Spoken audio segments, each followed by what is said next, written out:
Bueno, Verónica, darte la bienvenida y las gracias de parte de toda la comunidad educativa del Instituto Superior de Formación Docente de la Escuela Normal Superior General San Martín de San Juan.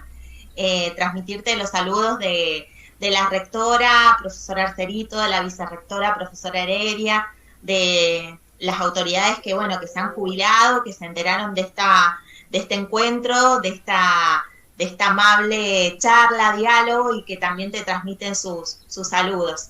Bueno, y toda la comunidad educativa. Agradecidas a la supervisora también de que posibilitó y gestionó este encuentro. Te cuento brevemente quiénes somos, Verónica. Por supuesto. La Escuela Normal Superior General San Martín nace en el año 1932 de la mano de los gobiernos bloquistas en San Juan, el gobernador en ese momento Federico Cantoni, y viene a responder la escuela a la demanda de educación sobre todo de las mujeres rurales. Tiene ese perfil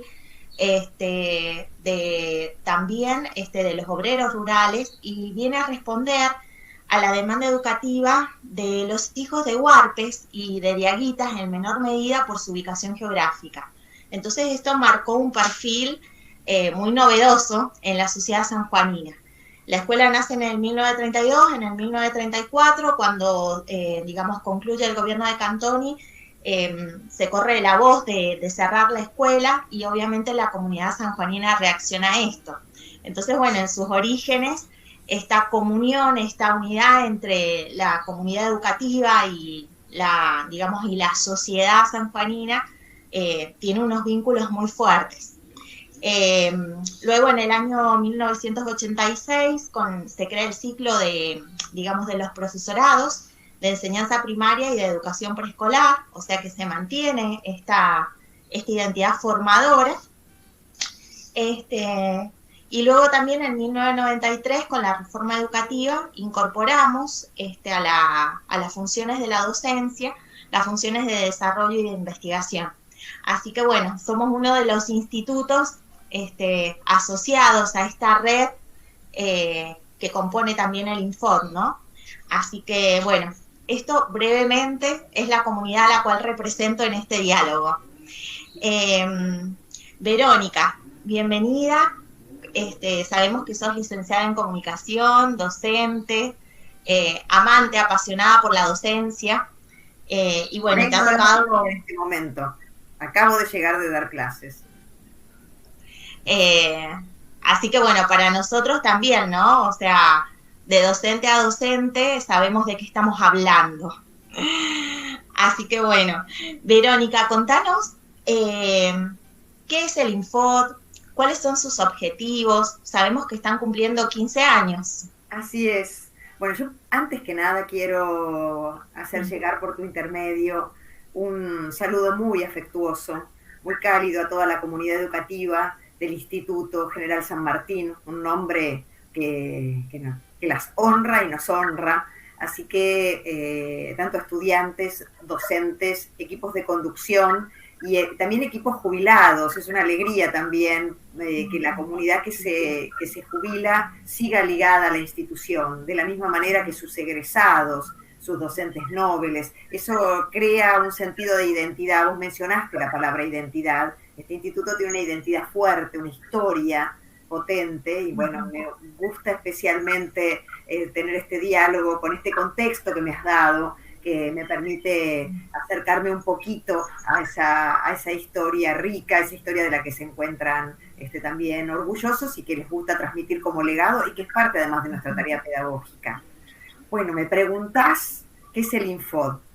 El Infod se crea allí por 2007 como un organismo, nosotros lo llamamos organismo desconcentrado. Concentrado, obviamente, parece una palabra muy poco adecuada, pero es una tipificación administrativa de los organismos que tienen relativos grados de autonomía. Se crea allí, como decís vos, estamos cumpliendo 15 años, después de un trabajo muy medular que llevan adelante hacia 2004-2005, una comisión que se forma a los efectos específicamente de analizar el estado de la formación docente en la Argentina.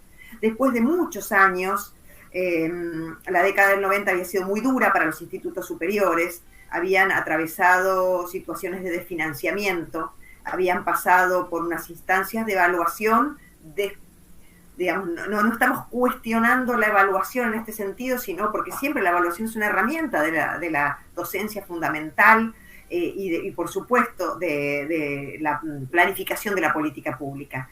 Pero habían atravesado procesos de evaluación desanudados del acompañamiento estatal correspondiente para que las instituciones pudieran cumplir con aquello que se les exigía. Es decir, se los había abandonado mucho tiempo y luego venía un conjunto de exigencias que las instituciones debían cumplir, pero que deberían haberlo logrado de manera autónoma, de manera completamente solitaria. Entonces, en ese contexto de fragmentación, de atomización, también de fuertes campañas de desprestigio contra las instituciones y contra la docencia, sino en ese contexto es que se le encarga a una querida investigadora que ya no nos acompaña y a quien guardamos el mejor de los recuerdos, de María Cristina Davini, es bibliografía de muchos de los docentes y estudiantes seguramente.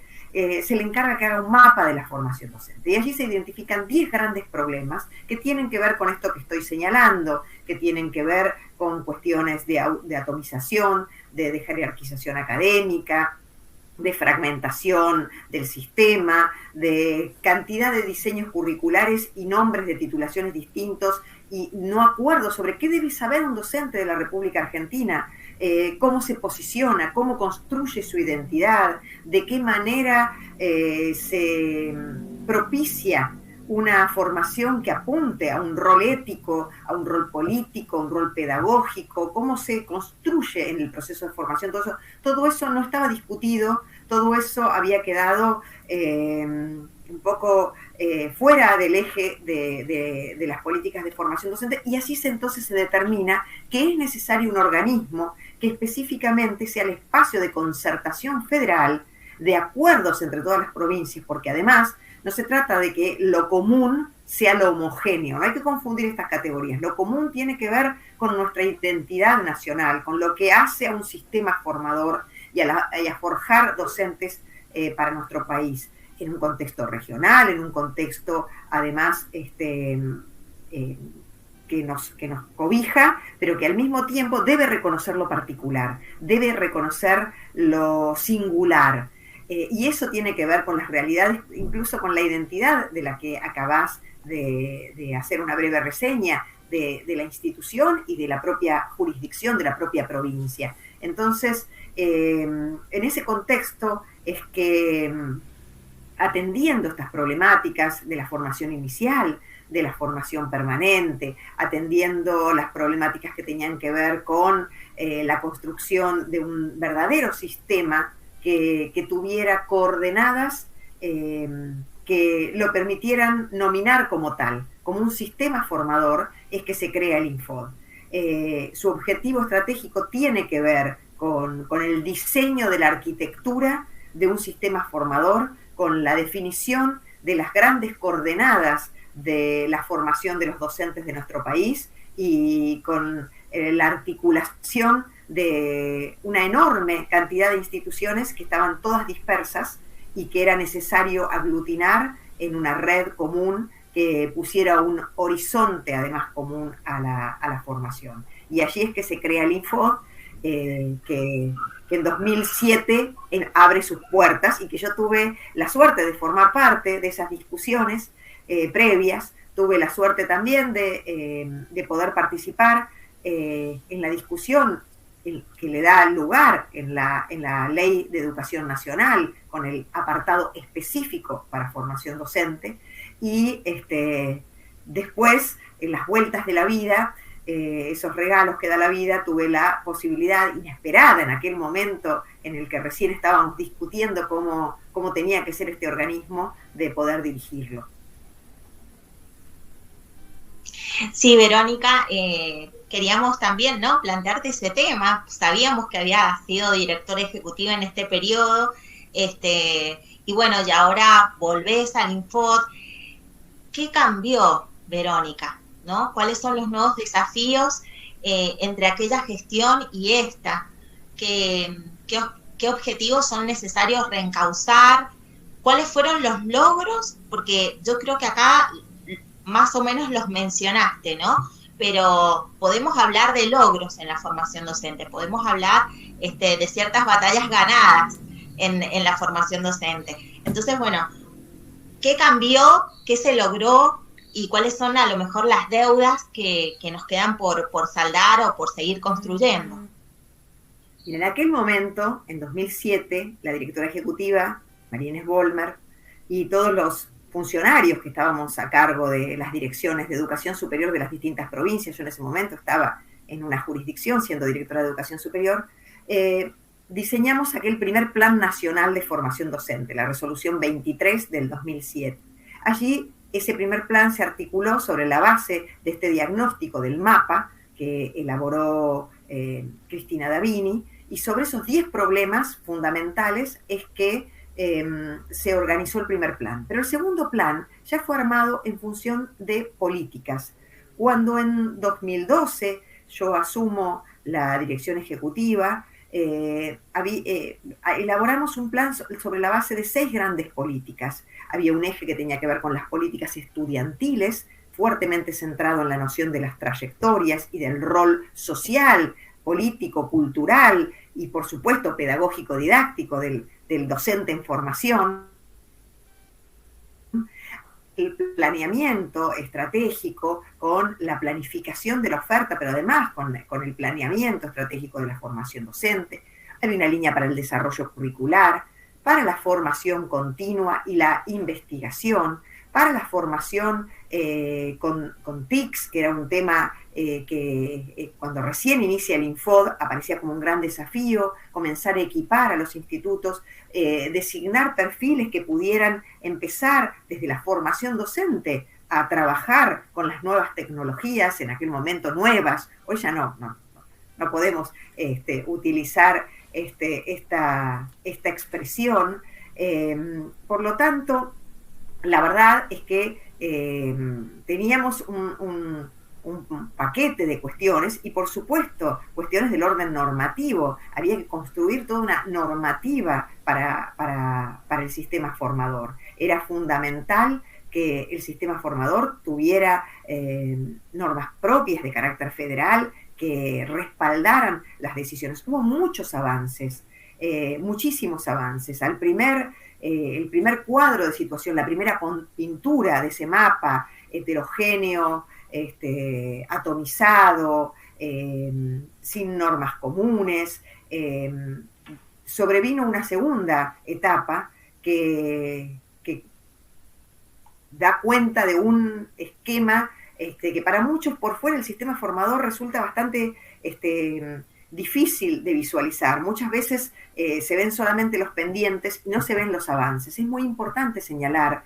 que desde la creación del Infod y con el trabajo mancomunado de las direcciones de educación superior y de los institutos del país, se fueron generando enormes avances. Se avanzó en la creación de un registro federal con todas las instituciones que permitía tener articuladas la validez nacional de los títulos con todos los datos de las instituciones cargados. Hoy aparece como un desafío nuevo volver a actualizar esa carga que estuvo un poco demorada en los últimos años, es decir, una red federal de instituciones y carreras donde teníamos la posibilidad de construir datos que para toda política pública es clave.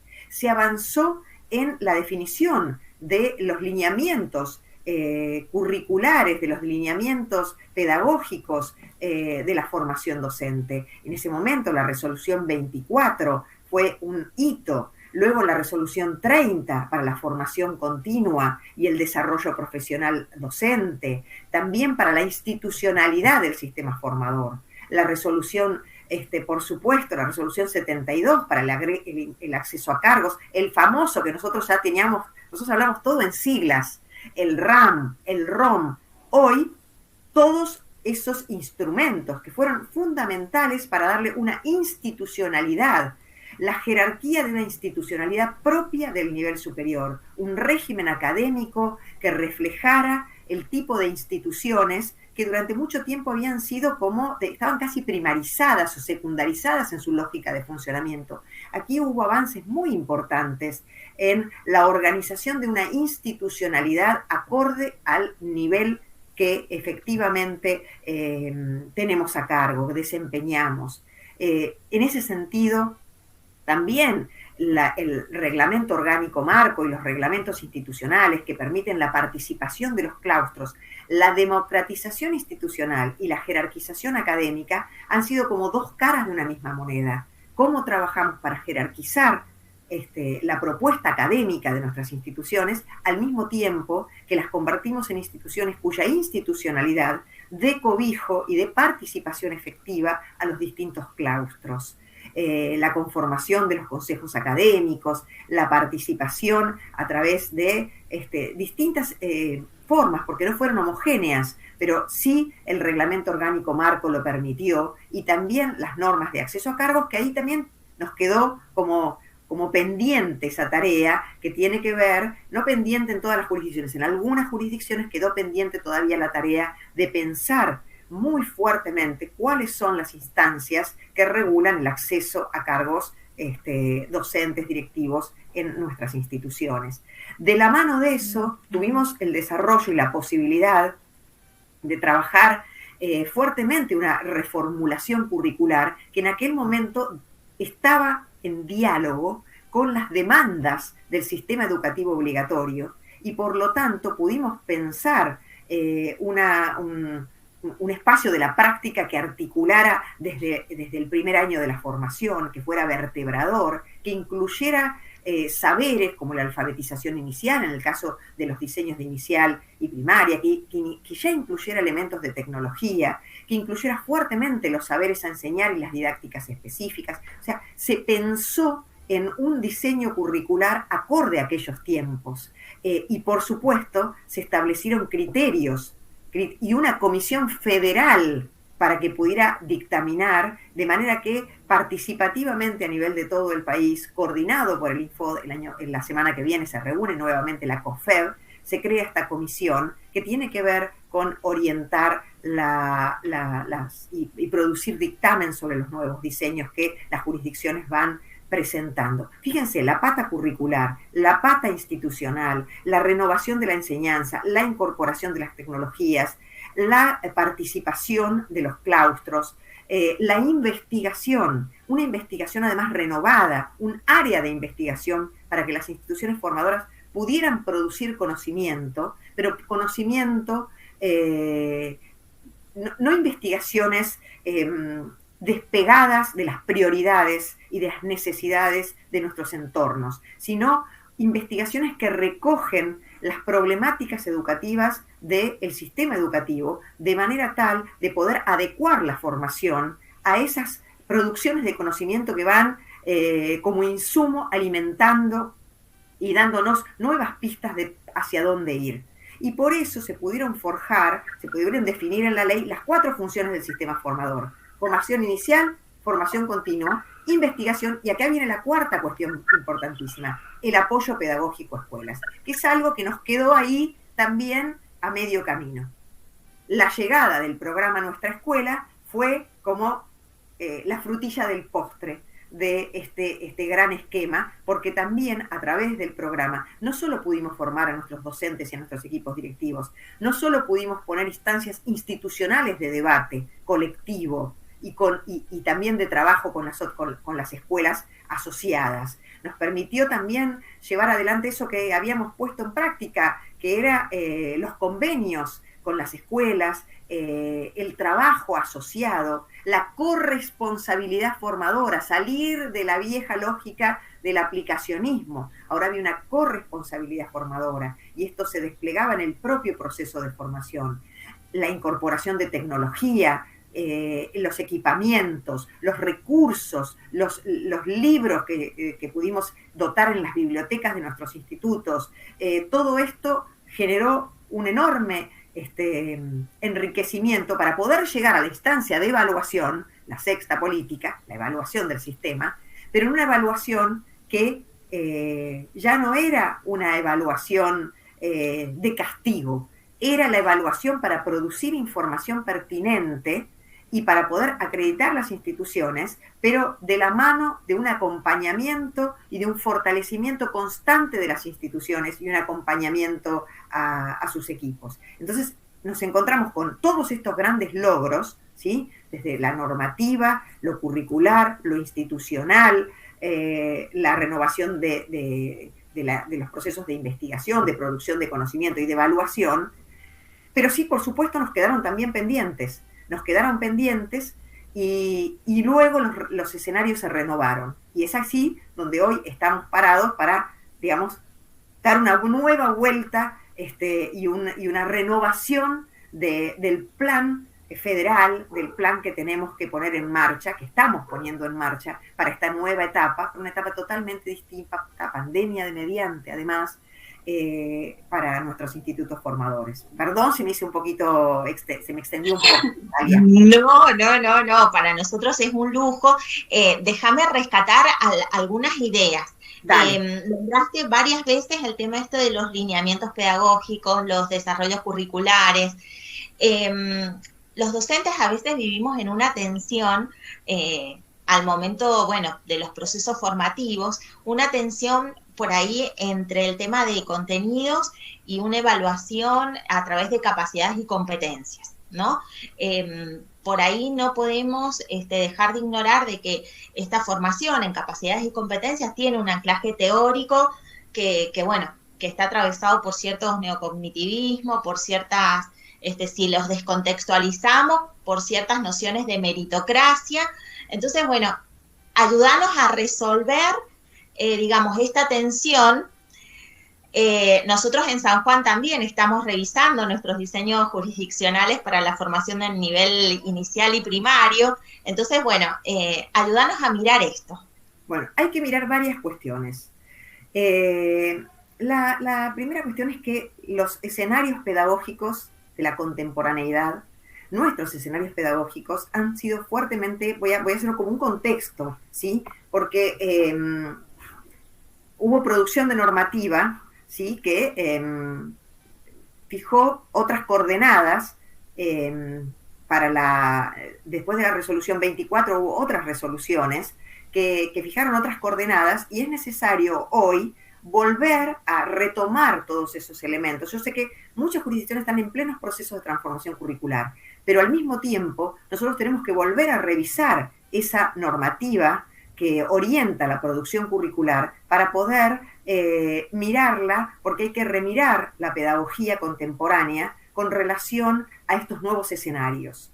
Y en ese punto me parece que la pandemia nos ha dejado varias lecciones y resulta absolutamente pertinente que hoy estemos pensando la cuestión, nuevamente pensando la cuestión institucional, la cuestión curricular y la cuestión de la enseñanza.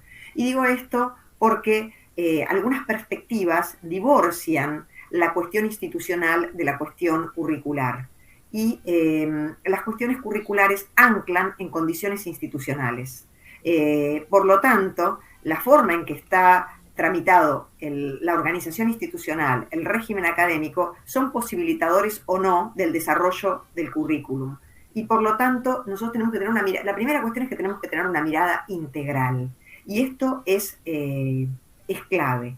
La otra cuestión tiene que ver con en qué medida, qué cuestiones han sido interpeladas, de qué manera las transformaciones que nos han afectado en este tiempo han interpelado a la formación docente. ¿De qué manera nos interpela? Nos hace preguntas, nos punza estos nuevos escenarios. Nos encontramos en escenarios en los que sin duda han ocurrido, se han llevado adelante cambios que dejan a nuestras instituciones en situación de tener que hacer una revisión de su propuesta de enseñanza y de sus diseños.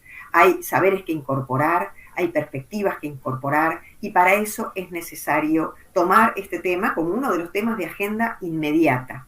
Nosotros tenemos que trabajar hoy. La pandemia, ¿qué nos ha puesto sobre la mesa? Nos ha dejado claro que cuestiones que ya sabíamos resultan insoslayables. Muchas veces el sistema educativo va debajo de la alfombra problemas que son secretos a voces.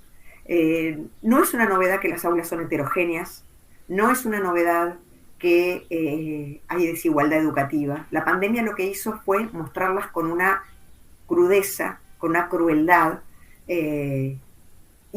indisimulable, insoslayable. Y esta heterogeneidad hacía mucho tiempo que también hacía que en el ámbito de la formación y en el ámbito de la escuela, muchas formas de organizar la escuela y de organizar el conocimiento resultaran inadecuadas para poder sostener las trayectorias educativas. Hace tiempo que sabemos que de la heterogeneidad, de la diversidad, de la necesidad de diversificar las estrategias de enseñanza, de hablar de capacidades, no significa hablar de capacidades tecnocráticas, no son habilidades en el vacío, siempre están relacionadas con categorías, con conceptos. Nosotros tenemos que tener mucho cuidado de siempre poner el sentido de lo que hacemos por delante. No debemos caer en tentaciones tecnocráticas, creyendo que hay habilidades que son habilidades, yo las llamo habilidades vacías, porque son, parecen no relacionadas con los contextos, los saberes, los contenidos, lo que se enseña. Entonces es muy importante tener esas precauciones. Y para trabajar sobre esas precauciones es que vamos a retomar estos encuadres para poder revisarlos. Es un momento en el que hemos aprendido también que disponer de tecnología, aún reconociendo la desigualdad en el acceso tecnológico, hoy nuestro ministerio está poniendo en marcha programas retomando viejos programas que permiten acceder al equipamiento, como Conectar Igualdad, y se acaba de firmar un convenio con ARSAT que va a brindar conectividad. Está estimado que se llegue a realmente un porcentaje cercano al 90% para fin de este año, con lo cual es como súper ambicioso, ojalá logremos alcanzar estas ambiciosas metas. Por lo tanto, las condiciones materiales, ¿sí?, sobre las que se trabaja, conectividad, equipamiento, libros para aprender, manuales, recursos, siempre tienen un pie fundamental, un brazo que no se puede suponer que funciona por un resorte propio, que es aquel que tiene que ver con la tarea docente. Lo que nos enseñó la pandemia es que hay desigualdad de acceso, pero aún teniendo acceso, los recursos por sí mismos, la tecnología, la enorme información, la cantidad de información disponible, no puede ser interpretada, no puede ser procesada, no puede ser comprendida, no nos da herramientas para la inteligibilidad, para la comprensión de los complejos fenómenos sociales, si no es con la mediación docente. El papel de la docencia, que no es un papel secundario, no es aquel que solo pone a disposición la tecnología, es mucho más que eso, es quien produce las vinculaciones, las articulaciones, las relaciones, quien genera las condiciones para que puedan pensar los sujetos sobre la base de aprender a seguir produciendo conocimiento y a seguir produciendo relaciones. Y eso no ocurre solo, no es automático, no es la tecnología por sí misma, no es la disponibilidad de recursos por sí mismo que lo genera. Ahí hay una mediación que es absolutamente imprescindible, que es la mediación docente. Pero esa mediación docente, hoy, de docentes que han aprendido aceleradamente a conectarse con la tecnología, esa mediación docente no es la de un mero sujeto que pone a disposición instrumentos. Es una mediación mucho más compleja. Además, hay que incluir un tema del que habría que abrir un capítulo aparte, que es el que tiene que ver con las nuevas subjetividades. No se puede enseñar a sujetos que no se conocen.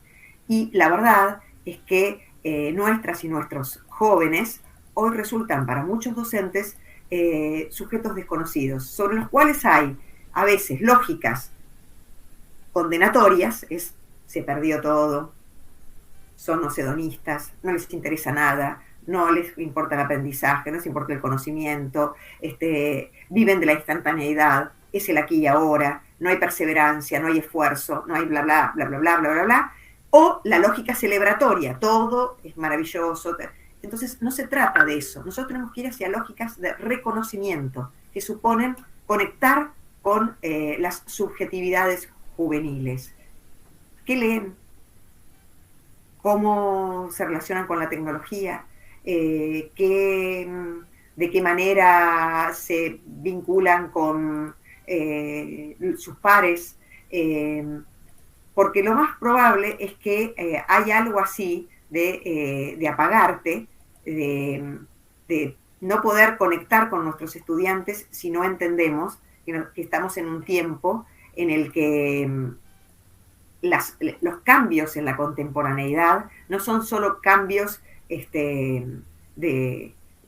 tecnológicos en términos de actualizaciones de la tecnología. Estos cambios inciden sobre los sujetos y hoy los sujetos son los sujetos forjados en el escenario mediático tecnológico, ¿sí? Son sujetos cuya realidad oscila y vincula, sobre todo estamos hablando de los que tienen acceso, pero el celular es masivo, oscila entre la realidad virtual y la realidad tangible, por ponerle algún nombre. Y la pandemia aceleró todo eso. Yo di un capítulo particular a eso, porque me parece que amerita analizar las subjetividades en las redes y más allá de ellas. Sí, todo lo que decís lo voy guardando y me permito subrayar alguna de las frases, ¿no? Cuando hablabas recién de anteponer el sentido, de recuperar el sentido de lo que hacemos, tenerlo por delante, ¿no? O sea, claro, estamos hablando de un docente de formación de educación superior reflexivo y con una fuerte también, bueno, vuelvo a tomar la palabra, ¿no? Pero identidad de lo que somos. Un docente me parece reflexivo y transformativo de estas realidades. Subrayo también esto que decías, ¿no? La crueldad de la pandemia, lo que nos dejó, lo que nos evidenció. Y lo de las nuevas subjetividades. Son nuevos los perfiles de nuestros estudiantes. Ha cambiado el contexto.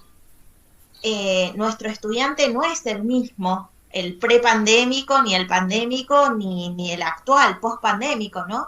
Es muy fuerte desde la tarea docente poder identificar cuáles han sido, ¿no?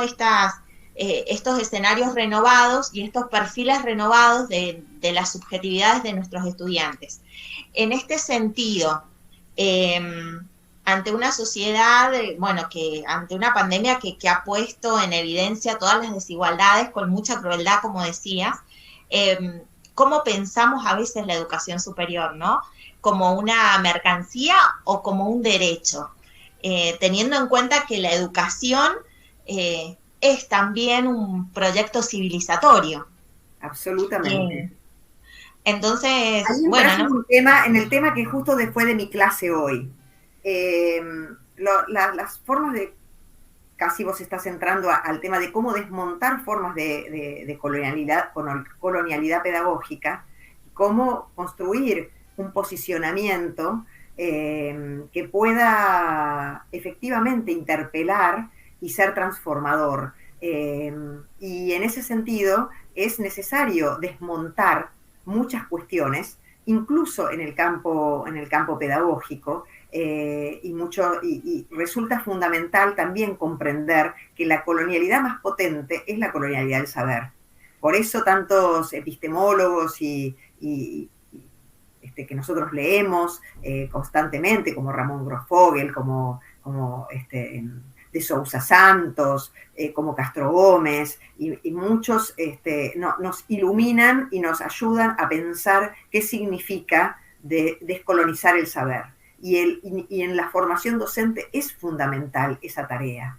Volver a revisar los fines y los sentidos de la educación, repensar la transmisión en un mundo digital que estamos construyendo, en el marco de enormes desigualdades. Es un mundo tecnoeconómico, vos lo planteaste, es un mundo signado por la cultura mediático-tecnológica, hecho de enormes volúmenes de datos, manejados esos datos por un puñado de corporaciones. La inteligencia artificial se extiende a todos los aspectos de la vida humana. Hoy la Unión Europea está pensando cómo regular ese campo, dificilísimo, complejísimo, amerita que estén nuestros diseños curriculares, estos temas tienen que estar, donde priman además en ese mundo tecnoeconómico lógicas mercantiles y utilitarias, que modelizan nuestras vidas, que se hacen carne, se interiorizan, digitan de alguna manera nuestras vidas cuando creemos que en realidad somos muy libres y esto aparece condicionándonos. Por eso, lo que hagamos en términos de políticas de formación docente, en términos formativos, cuenta, no solo para pensar, sino para intervenir sobre esa realidad, que es un poco lo que vos has señalado. La formación en estos contextos efectivamente cuenta y mucho.